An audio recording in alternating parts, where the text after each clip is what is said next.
బోలే బాబా. అది కూడా నిజంగా నాకు భలే నవ్వొచ్చిందబ్బా బోలే బాబా కంపెనీ గురించి మాట్లాడుతూ ఉంటే.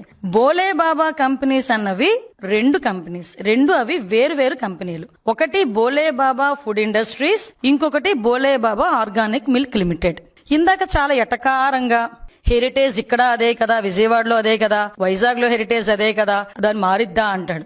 ఏదైనా అంటే ప్రాపర్ వేలో ఒక కంపెనీ పెట్టి వ్యాపారం చేస్తే తెలిసిద్ది. అంతే తప్పించి సూట్ కేస్ కంపెనీలు అలాగే డొల్ల కంపెనీలు పెడితే ఎలాగే ఏడ్చిద్ది నాలెడ్జ్.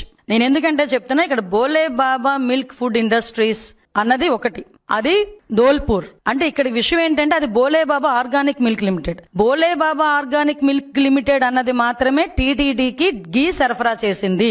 అదే ఈ రోజు సిబిఐ మన ఛార్జ్ షీట్ లో కూడా వన్ ఆఫ్ ద అక్యూజ్డ్ కింద ఈ రోజు ఆ స్కామ్ లో ఉన్నట్టుగా ఉంది. కానీ ఈ బోలే బాబా మిల్క్ ఫుడ్ ఇండస్ట్రీస్ ఏదైతే ఉందో అది ఏ రోజు కూడా మిల్క్ గీ అన్నది టీటీడీకి సప్లై చేయలేదు. అది ఫస్ట్. సెకండ్ ఇష్యూ, ఈ బోలే బాబా మిల్క్ ఫుడ్ ఇండస్ట్రీస్ ఏదైతే సప్లై చేయలేదో ఆ కంపెనీ 2004లో స్థాపించబడింది.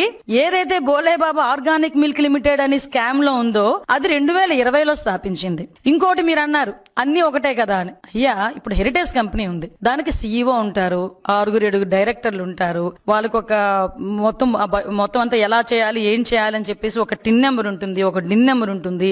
ఇవన్నీ ఉంటాయి కాబట్టి హెరిటేజ్ అన్నది ఏ మూలకెళ్ళినా హెరిటేజ్. ఎందుకంటే టిన్ నెంబరు ఈ సీఈఓలు డైరెక్టర్లు అందరూ ఒకటే కాబట్టి. కానీ ఇక్కడ బోలే బాబా మిల్క్ ఫుడ్ ఇండస్ట్రీస్ కి బోలే బాబా ఆర్గానిక్ లిమిటెడ్ కి ఎంత తేడా ఉందంటే, బోలే బాబా మిల్క్ ఫుడ్ ఇండస్ట్రీస్ వాళ్ళు అగర్వాల్స్. ఇక్కడ బోలే బాబా ఆర్గానిక్ మిల్క్ లిమిటెడ్ అంటే ఎవరైతే స్కామ్ లో ఉన్నారో వాళ్ళు జైన్స్. ఆ జైన్స్ పేరుతోనే ఛార్జ్ షీట్ లో కూడా వాళ్ళ మీద అక్యూజ్డ్ రాసి ఉంది. ఒకసారి చూడండి.